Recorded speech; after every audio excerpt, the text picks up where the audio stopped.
Okay, we are live. There was no countdown, but Wow. that's okay. So we're live right now. Okay, because it says end broadcast. Okay, and then hopefully the YouTube chatters will show up right here.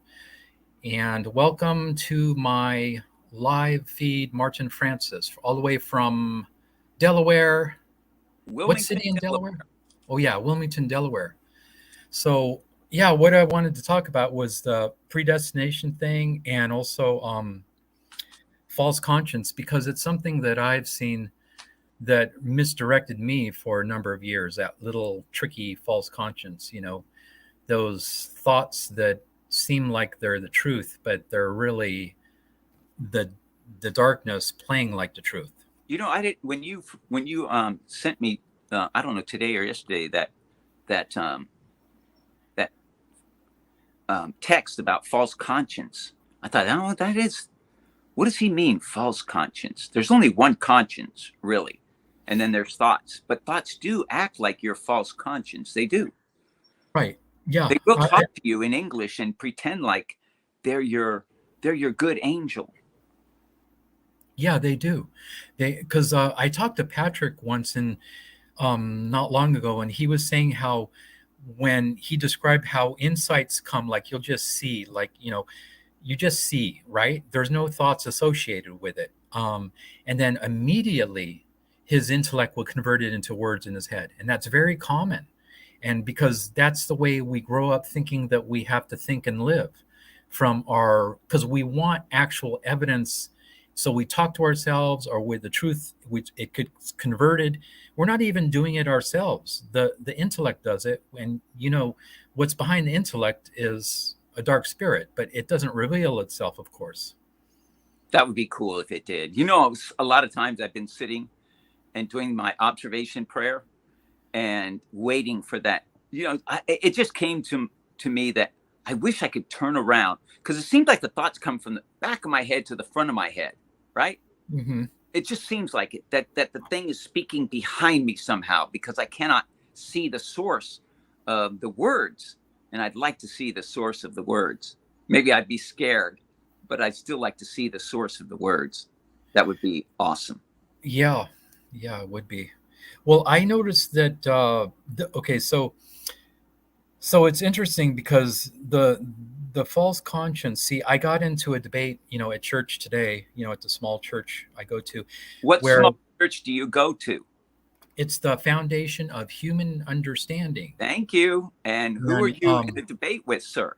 they have a wonderful uh, be still and know exercise, antidoteforall.com, and it's the very prayer that be still, that the Bible alludes to, Jesus spoke about, to not think about what we're going to do, not think about what we're going to eat.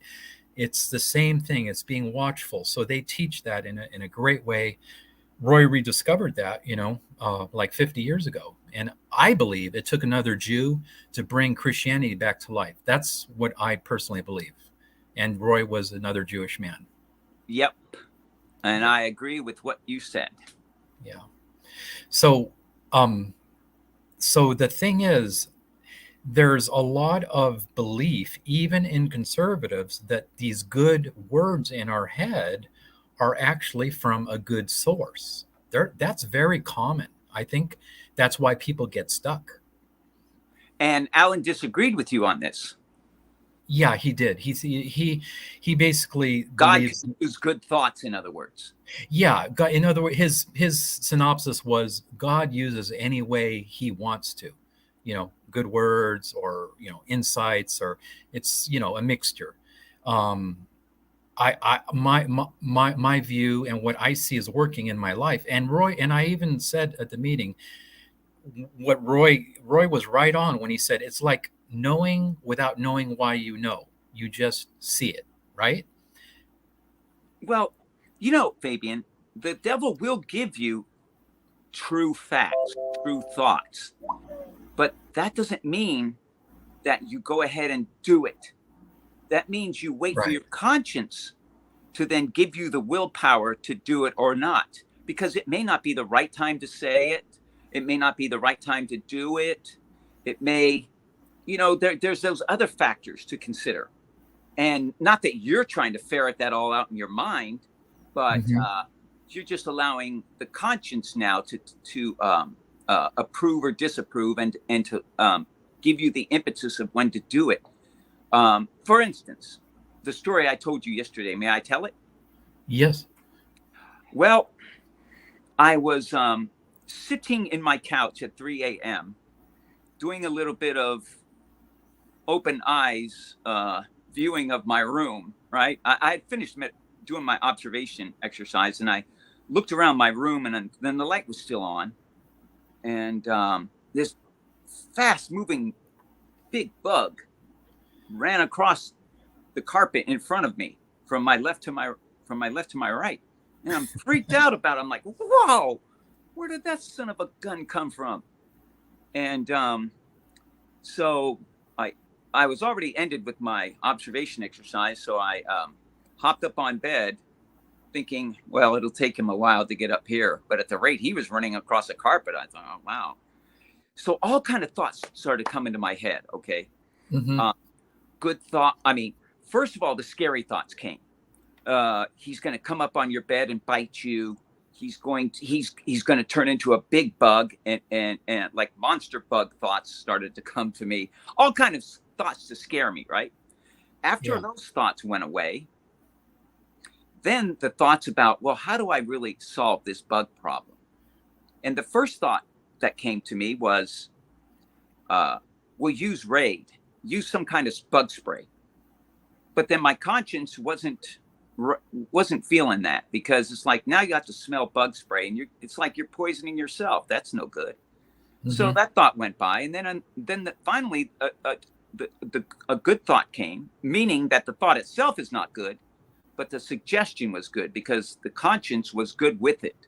My conscience was good with it, and that was, buy some sticky traps and put the sticky traps in strategic areas that bugs like to crawl, and Yeah. you'll solve your problem.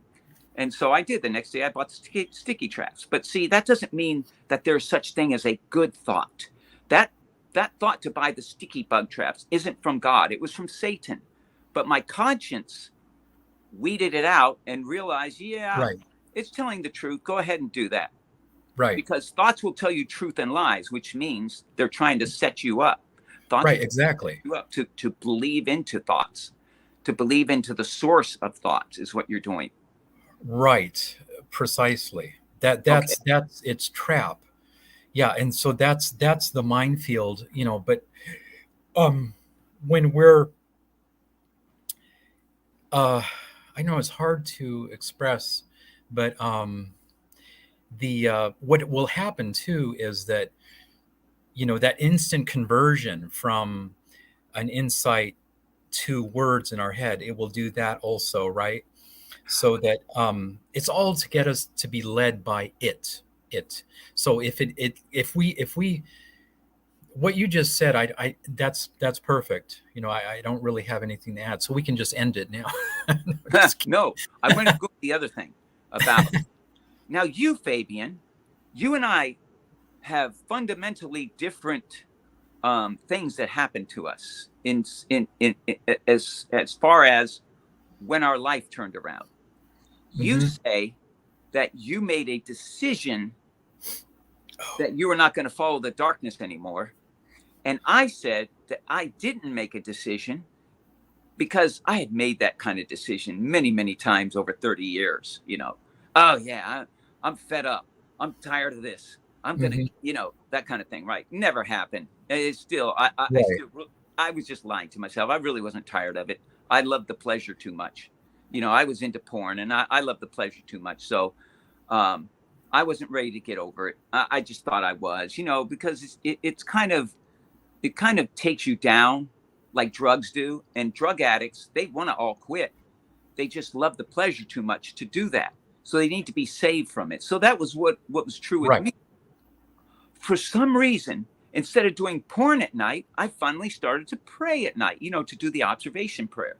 I Hmm. didn't make any major decision. In fact, when I started to pray at night, a couple of nights I failed, but then I caught fire, And I not only prayed at night, but I was praying like a half hour to an hour, and then hour to an hour and a half. It was going bonkers with me. Uh-huh. But at no point, oh, when I first started, the point I wanted to make is I kind of doubted whether it would keep going, because I'd always failed before. I got going for maybe a week or so, of praying and not doing the porn at night.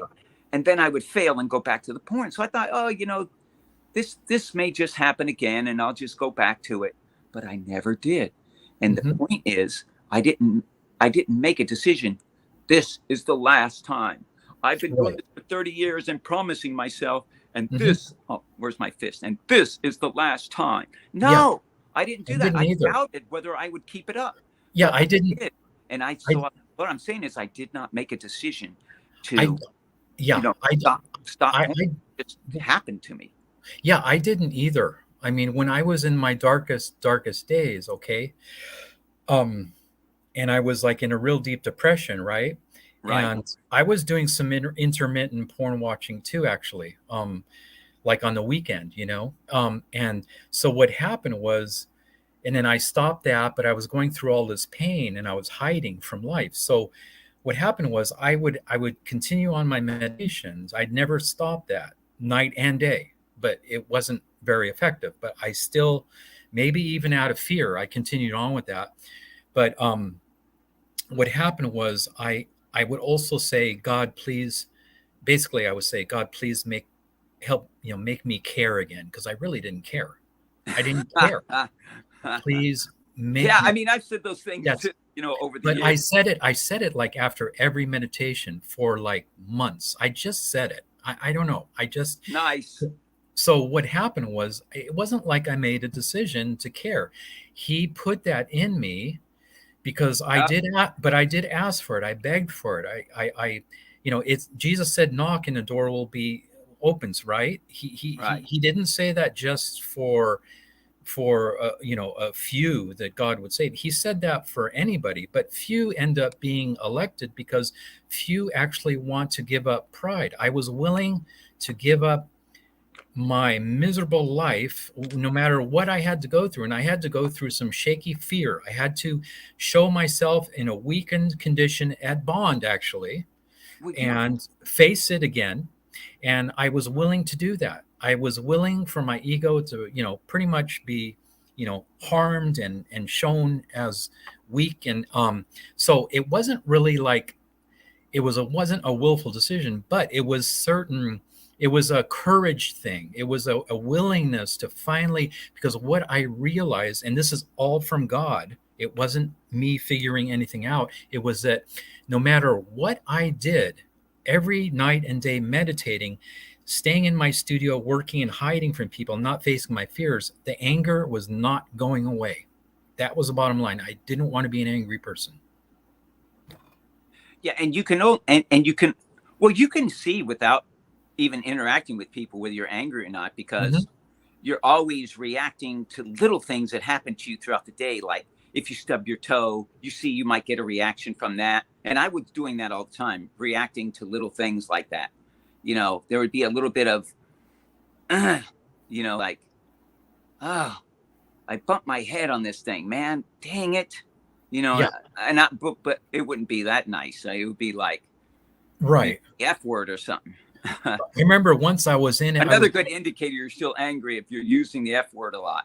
Oh yeah, but I remember once I was at this restaurant in like it was a small fast food place, and it was a small inside area, and there was a bunch of people there, and I was sitting there eating, and my thoughts were saying, oh, look at this guy, oh look at that idiot, oh look at this person. It was like all these judgments, and I'm just watching my mind do this, and I'm realizing, yes, wow, I'm not even doing it. It's like on automatic pilot, It is.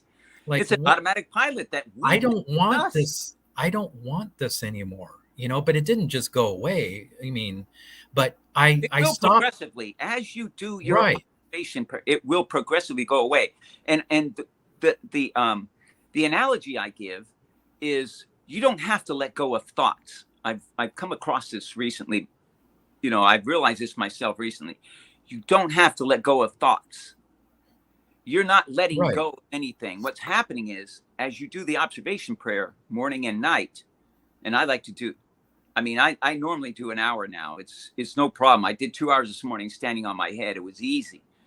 But that's because I'm really thirsty.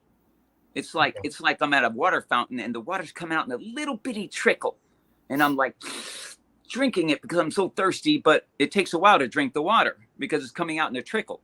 Yeah. That's how my. But anyway, oh heck, I forgot the main point I was making. I was going to make. See, Um, that's what happens when you get past 65. yeah, I know. But the thing is, the okay, so when I saw that, right, and I got tired, I got worn out of not caring and judging. I didn't want to keep on being that way. I just didn't want it. But God didn't. That was all a blessing. But God put that in me, right? The light showed me that. But I it didn't make me be that way. There was some kind of choice there. There has to be some No, see, kind. you're guessing. Now you're guessing. You No, don't I know know, that for sure. See, you're I guessing. know, I know it. I know it. I That's what I know. You wanted know to why tell you. I know it? Because I knew also that the light that was showing me, all this stuff, it was also it was about to leave. Like it actually impressed upon me that I was about to lose the standard of right and wrong. It didn't say it with words. It threatened to leave me, and so I knew I could have went either way, and it was horrifying. It scared scared me straight because without the standard, oh my Is God, being scared straight a choice? yeah, I made a choice. You I know, it's did. just like you're in POW camp. You're in the POW camp, and they put fear in you to obey them. Are you really obeying them? You're just doing it out of fear. You know what I'm saying? Fear. No, Obedience needs to be a free will thing, if there's such a thing. It well, can't it be was. because we're fearful of whatever we're fearful of, losing God or whatever. I know, but if I was a more hardened person, there's many. I'm sure there's many of persons, and you could see it with the crime rate and stuff. They will get to that point, but they'll just blow it off, and they'll just keep on going. They'll Yeah. keep on. They'll just charge right ahead. Well, they can't see; they're blind. Well, everyone, You think they're making a choice? I'm everyone, just saying they're just acting out of blindness. That's everyone is what Christ gonna. did. But the thing is, there has to be some choice at some point. I don't mean a whole bunch of Do choices, you think so? but Because there, it yeah, disagrees. because the reason why, otherwise people could not be held accountable. Jesus disagrees. You know what he said on the No, cross? You know what he said? He said, "Father, forgive them, for they know not what they do." right, Okay, right, that means they're out of control. That means they can't make that choice to not do what they're doing. They're out of control. right, Forgive and them. that They're blind. They cannot see. right. I understand, but that doesn't mean that at some point in their life that they will have some opportunity for salvation. That doesn't mean that everyone is predestined for heaven or hell, but that doesn't equate that. See? Well, wait a minute. If they're willing to destroy a righteous man, okay, then they will not be, they're too blind at that point to make a choice to repent or anything else. I mean, Well, that's what blindness remember, is. no, there's Blindness a is not being able to see. Um, we don't know. We don't know. well, I've been blind, so I do know. Remember the Roman guard Longinus, and he actually got saved when the spear went in, and he got there was some Romans there that got saved actually from But the how did he get saved? well, I mean, it's a gift, right? That's what I'm saying. You're not making a choice. It's a gift. Hello. Well, that is a gift, but I'm just saying at some point, because does it make sense that God wants conscripts like you don't have a choice for him? Is that love? That can't be love. If you don't have a choice, how is that love? I'm not saying a bunch of choices. I'm just saying one Well, choice. Fabian, I had the choice and made it for like 30 years, the wrong choice. And at any point, God could have just punched my ticket and said, I'm done with him. So Sure. I don't know why he finally rescued me, but he did. And I am more than glad about that. Yeah. Well, I know I can speak for my experience that, and I've heard this from Roy too, that I think a lot of people don't understand this, but he said that the only problem that we really have, the only problem people really have is a lack of courage. And in my life, that's what was taking me to hell. I was a coward. I didn't want to face demons in myself. I didn't want to face demons in others. Okay. So I did make a choice to want salvation. I made that choice. That's the only choice. Now I can make smaller choices now that are all bad at times. I don't know that they're sins, but like if I go get ice cream and I know I shouldn't, okay, I just made a choice. I wasn't following my leading, See, you're where, making choices all the time. I'm saying but that's not that's not, true. That is not that's true. not, You are that's not. not, You're that's acting not, in an unconscious. You're acting out through. See, you're not fully conscious yet. If you were fully conscious, you wouldn't be eating ice. You wouldn't be going and making the ice cream thing. So mhm, you're partially awake, and I don't know to what degree. I can't say 50%, 40%, 70%, but we're all partially awake. So that's why we keep doing these minor things, but not the major ones, because we're more awake now. mhm, So we don't right, get. We know we have the strength now not to do them, or the insight. You know, right.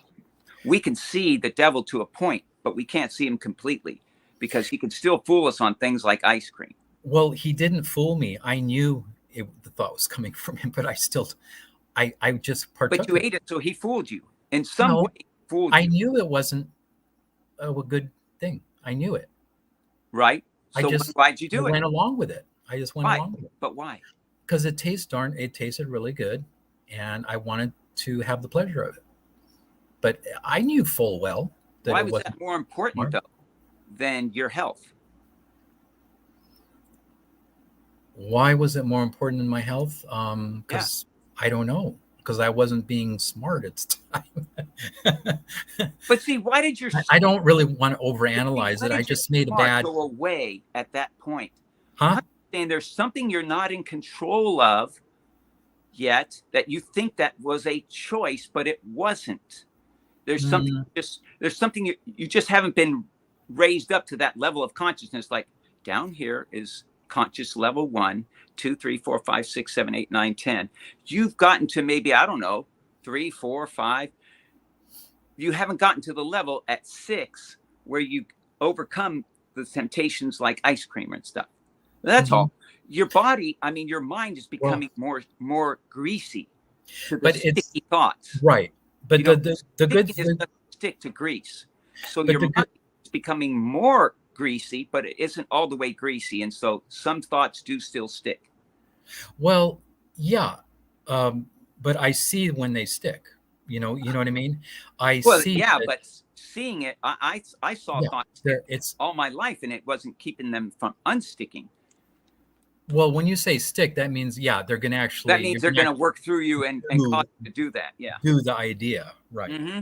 Yeah, yeah. So but how the thing is, there's a lot of we don't really need to go into like scripture because the thing is, you could give scripture for one, and I could give scripture for another view that there Yeah, is I not know. Scripture doesn't help here. predestination. It doesn't help.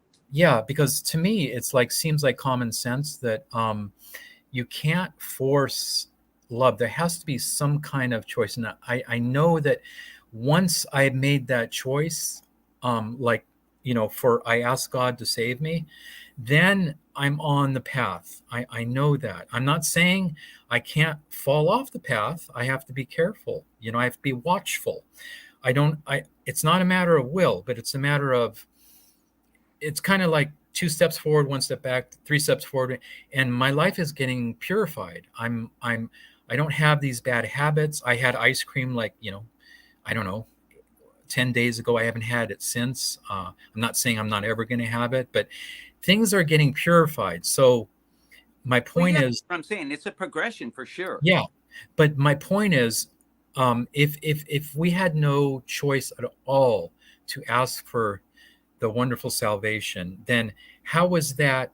how is that love? How are we not different than the animals? Who are a horse is made a horse, a dog is made a. Well, we're not different. Yeah. I mean, we're not different from the other evil people that we got saved from.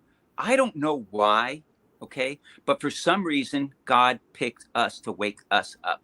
I don't know why, right? But I certainly, my own choice had no power because I made the choice over and over again for many, many years, and it had no power to actually spark God to change me. God is on his own timetable when Uh-huh. he's going to wake you up. And so you can choose all you want. And maybe it is true that you do choose somewhere along the way, but Hmm. the time that you actually wake up is not based on a choice you made like a moment ago. It's not like, okay, I was Hmm. waiting for that. Now I'm going to cure you Right. instantly. No, it may be, okay, I see you want it, but I'm going to still let you suffer because you're still like, you're still too into it. Your spirit's still too into the Hmm. pleasure and stuff. So I'll Sure. let you go through that. I'll let you suffer so that Hmm. you know for sure. And the longer you suffer, here's the nice thing, the longer you suffer in hell, the more gratitude you have for God when he actually wakes you up.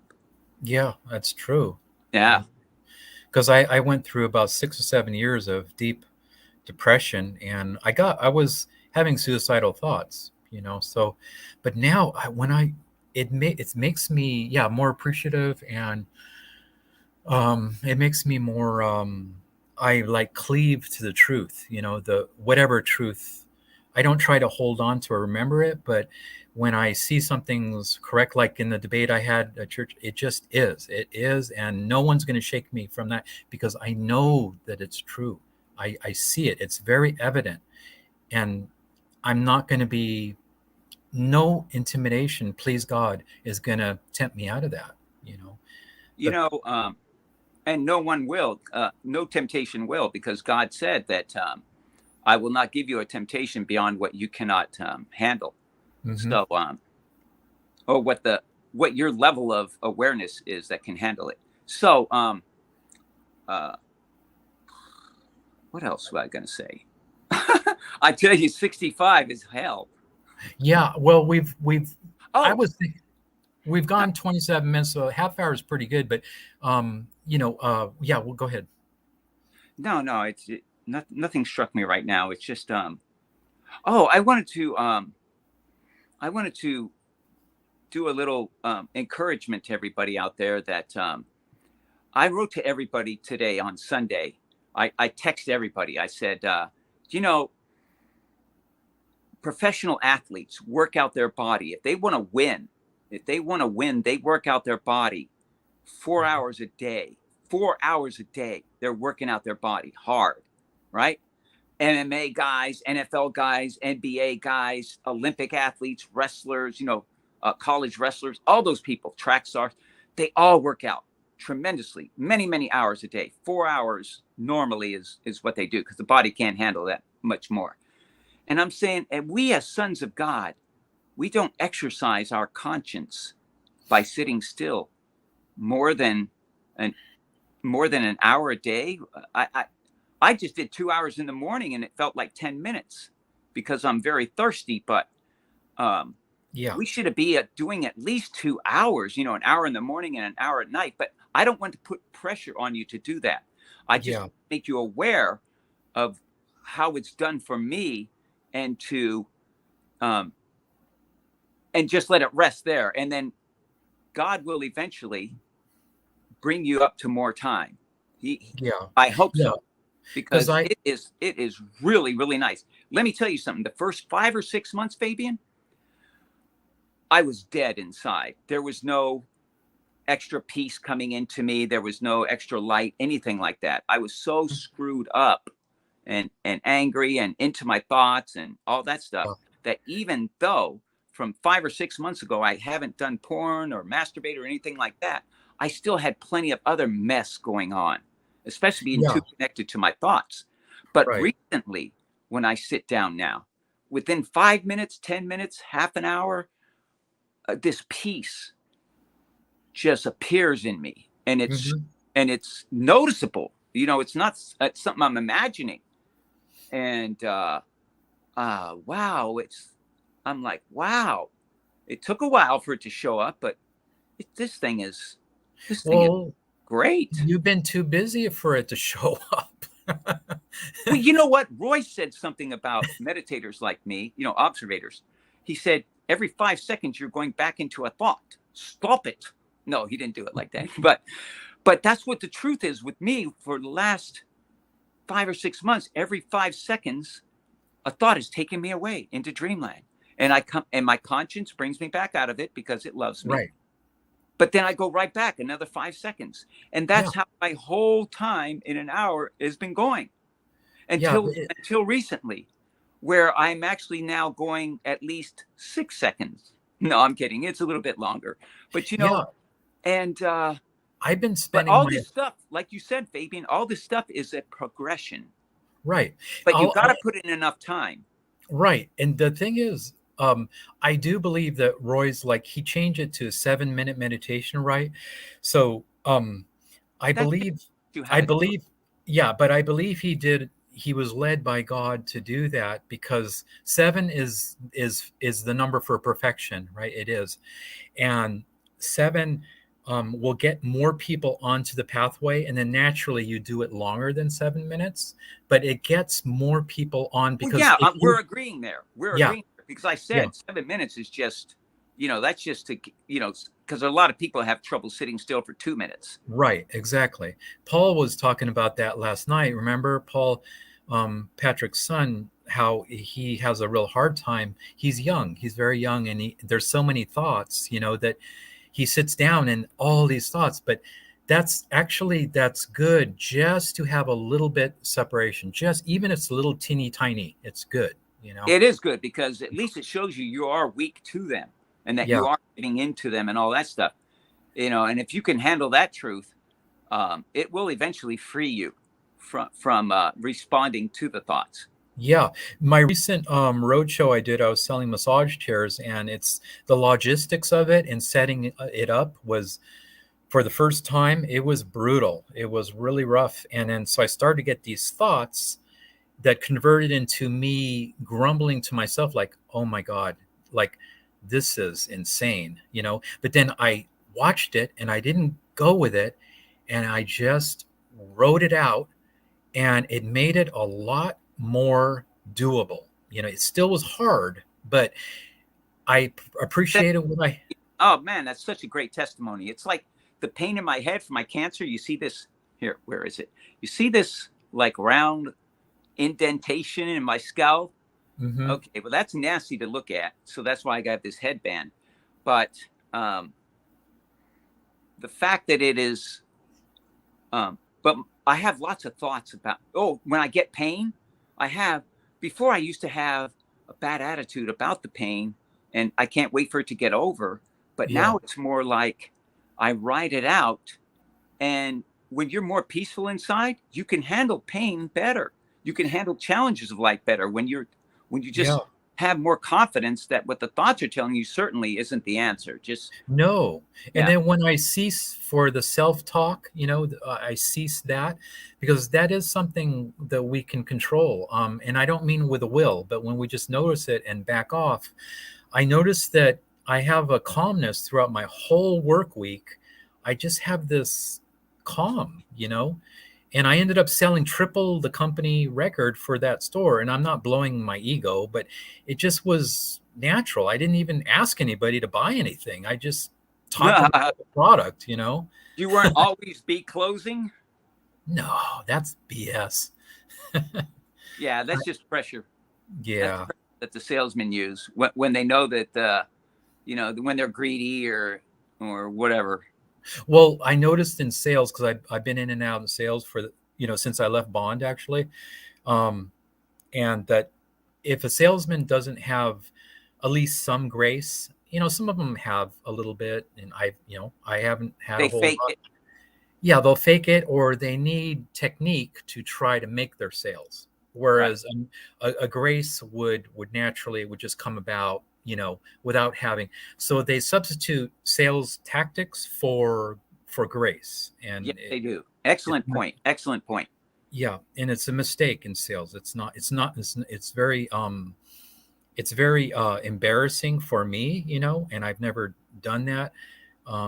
It's just like when I was a little kid, I remember I was before my father, my mom divorced my dad, and we were little kids, and we went in a shoe store, right? And Yeah. I remember the shoe salesman putting pressure on me, and I started crying. You know, like What? What kind yeah, of pressure does a shoe salesman put on a kid? I don't get it. I was a little boy. I was pretty sensitive, to pressure. And my dad had already like he treated me pretty rough. I remember once he picked me up on my ears because the demon in him hated my innocence. Wow.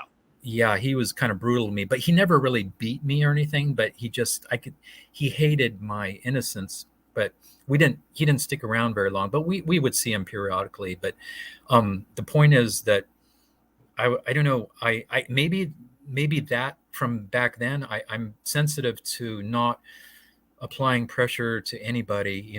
But obviously you got to make sales. But you know what? If I didn't make any sales, I get another job. But I did make sales. So. An excellent testimony. Laser Chick as ASMR is here. Jeanette's here. Yeah, well, you missed everything, ladies. Good job. Lewis Buzzy is here. It bothers me that you laugh off the flat earthers. Don't you believe the Bible? Oh no, it's a flat earth guy. Oh, you know what? We need to have that debate. I love that debate, flat earth and stuff. Oh, because Lord. they were circumnavigating the globe back in the 1500s. Flat earth? I mean, come on. Really? I don't even like, come on, Lewis. Really? That's ridiculous. Lewis is just messing with you. He doesn't believe that stuff. He can't.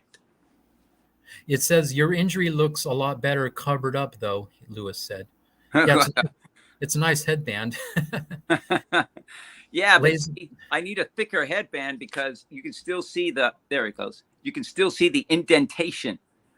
Yeah, it looks like somebody took a hammer to your head. Bang. Yeah. Well, basically, that's what cancer does. It eats out your it's a skin cancer, so it eats out your skin. And so what you've seen is an indentation right there all the way to the skull. Right. Is it staying? It's not getting bigger, is it? No, it's actually filling up now a little bit nicer. I've gone good. through almost completely rabbit food diet. I mean, no meats. Okay, here we go. No meats, no dairy, no rice, no white flour, no sugar, no fun, no ice cream, just rabbit food, man. And I'm talking about cruciferous vegetables and you can still use spices on it, right? Salt and pepper, a little bit of salt and pepper, yeah, a little bit, but not too many spices because cancer loves spices.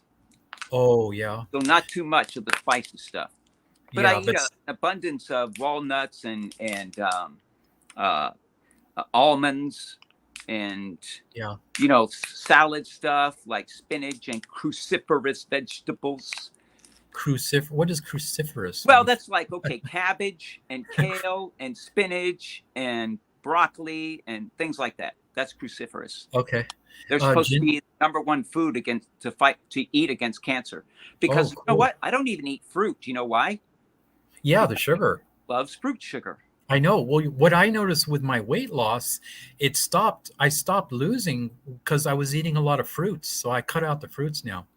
I got some cauliflower and some hummus at the store yesterday. That's what I eat too, a lot of hummus. The terrorist food, I call it. The skin is the largest organ, Jeanette says. Yeah, it's the largest organ. We don't really think of it as an organ. Yeah, well, with Martin, it's not the largest organ. It's starting to deteriorate from within. It's so thin right now. It's probably some other organ got to be bigger than that, like my bones. But no, I'm kidding. But yeah, you can still see. Where is it? I think you can still see the color here. It used to get really red, but now it's all starting to fade. And I think it's a real slow moving kind of cure, when you eat properly. It's still, your cancer still hangs. My cancer's still with me. It's just that it's kind of slowed it down. And eventually I think it will turn it around completely. Laser Chick says, my family cured terminal cancer with fenbendazole, animal workings meds. What? Can she text or something and spell that out? It's FENBENDAZOL. Hmm. Never heard of it. Fabian, text that word to me after the show, and I'll look it up. Because Okay. I've tried a lot of things that don't work, from the Yeah. holistic people. Right. And so, but that doesn't mean I'm giving up. DMSO may help and all that stuff. So I still haven't tried that at your suggestion, but I will. Yeah, it's awesome stuff. Yeah. And I also got leukemia, but that doesn't seem to be affecting me anymore. It's just the skin cancer is still very active. Oh, Laser Chick says it's animal deworming meds, so it's actually made for animals, but Oh, they've it's had, like ivermectin. yeah, similar. It sounds similar. Yeah. Yeah. Okay, someone suggested I do ivermectin to help fight the cancer, and I may just go ahead and buy some little tablets and eat a small dosage and see what it does. Yeah, that's a good idea. I actually have a few here. I got actually, Alan gave me some. Um, these are ivermectin tablets. Yeah, I got some like that. I'm gonna have to Yeah, order more.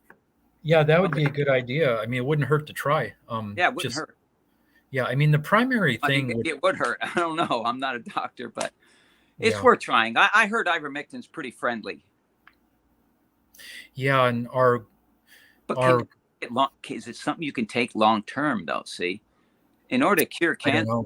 it's like I can't take a week's worth and I'm good to Yeah, go. I mean, the main thing is the meditation, the calming, because It is. the light's going to cure anything. I mean, we know God can do anything. It's like that's just words I'm saying, but I know that he could cure you in a second Yeah, if he it can. And yeah.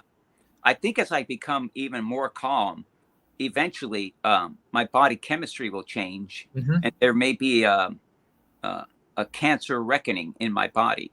So I would I would very much enjoy a so-called faith cure. That would be so cool. Yeah, And that would be. And maybe there's that's been why I haven't gone to any of these holistic doctors because they charge so much. Now you're really saying, "Oh, your life is on the line. Just do it." But there's no guarantee they can solve it because no. I bought their books and I followed their advice, and still it hasn't knocked it out. This still leaks right here, right down the side of my head. I can feel it. It's like a cool fluid, and it gets in my eye sometimes. Right here, my eyelid, you can see it. It lights up red. So Hmm. their methods, they're different. They give you different exotic things to take. It really hasn't cured it so far. I haven't found an exotic thing that cures it. Yeah. So Laser Chick, she says my uncle had terminal bone cancer and completely cured it without any chemo or radiotherapy, animal deworming meds. So Laser Chick, are you saying that the fenbendazole cured the bone cancer? Is that what? Well, that's a beautiful thing, and I'm not saying I won't try it. I'm saying I Uh-huh. will try it, but I need to know what the recommended dosage is, because dosage is everything. DOSAGE. So if Yeah. she Can knows what the you? dosage is or where I can find the dosage kind of thing, then that would help greatly too. Thank you, Laser Chick. Um, I'll put your email here, and she can write it to you. Okay, Um, great, great. yeah. Wait. Oh, Sergeant You would be France. so kind. Oh shoot. How did it? Francis is FRANCI. TIS. Yeah. You must be French because I'm French. I was born in Paris. Gay We Paris. sure. But I heard that France is like a last name that's used in England and Ireland and Oh France. really? You know, so who knows? I never knew my father's family tree or anything, so I never knew my grandfather, either one of my grandparents, either Yeah, I did. from my I mother didn't or father. either. They all died early. Yeah, I met him once when we went back to France. I was about, I don't know, 8 or 9, and he took me to the fair. But he didn't speak English. I didn't speak French, but that was the only time I met him, and he was kind of grouchy, like not very friendly. But he was nice, and he took me, by myself to the fairground, and Man, I wish I had 10 kids in a house. oh, I know. That would be awesome. Of whatever age, I don't care. That would be awesome to Yeah. raise I them love and kids. help them out, Yeah. give a little advice.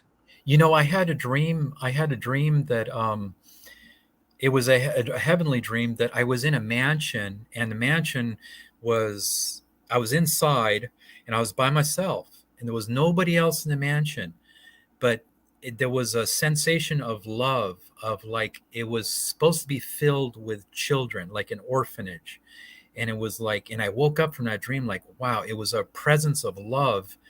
It was like, it was like I I woke up from the dream and I wanted to start an orphanage. It wasn't necessarily telling me to do that, but it was that sensation. It was awesome. Yeah, yeah. Yeah.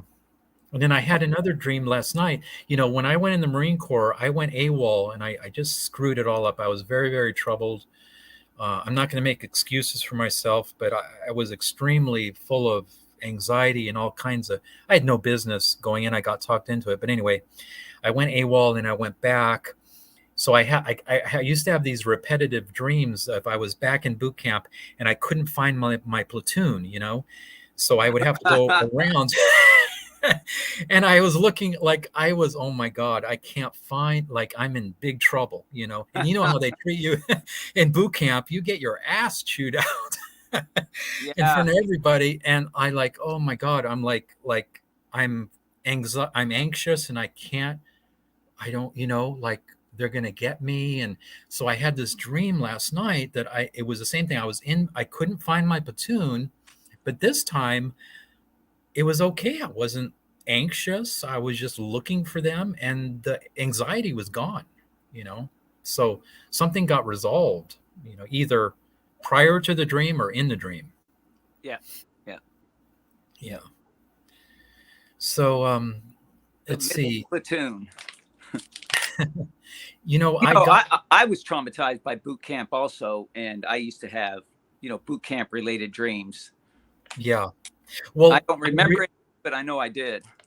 I woke up also from that dream with the present with the understanding that, and I've had this before, that in boot camp they are you. I don't know if the drill instructors really fully realize it. I think some of them do, but they put pressure on you, and it's a type of subservient mind control, and it's not good way to run things. I'm not because you have young men and women that come from all over the nation to serve our country, and they're getting immediately mentally abused. That's not cool. But I know there is a modus operandi behind it, but it is a type of mind control. It is. It's not right. I'm not. There's a better way. So that's what I have to say about that. Huh. You know, they're trying to give you stress because combat stress is far worse than boot camp stress. And so they're trying to give you some kind of real stress so that, they want to see how you can hold up under stress, really. But what I noticed, though, that everybody could hold up, you just become subservient. You just obey quick. There was like one guy that couldn't make it. So it's not like, but the thing is, when you're under, okay, I've never been in combat, but I understand. I've seen enough videos where it's stressful, but yeah, it's a different type of stress. It's life or death, but you're looking after your buddy. There's a camaraderie there. Whereas in boot camp, you're getting like, you know, it's kind of different, I But don't they know. do try to form a camaraderie between you and the rest of the platoon. They do that. And they do that by, Yeah, if that's one true. screws up, you all suffer, that kind True. of thing. But Yeah, a lot of times that doesn't work because what happens is the rest of the platoon turns on that guy. right, right. But I They're not noticed, happy you screwed up. but you know what I noticed? Like the platoon that was down a ways from us, and I had to go to them, and get something from the drill instructors there. I noticed that those drill instructors, they were loud, and you have to be loud, obviously, but they didn't have that mean quality. So I noticed, there's a way to do it. You know Yeah, what I yeah, mean? yeah. I know. But You love those ours, kind of drill instructors yeah, where yeah, they're but just our loud and in your face and everything, but you can tell they're not mean. It's exactly, just an act, and you can sense it.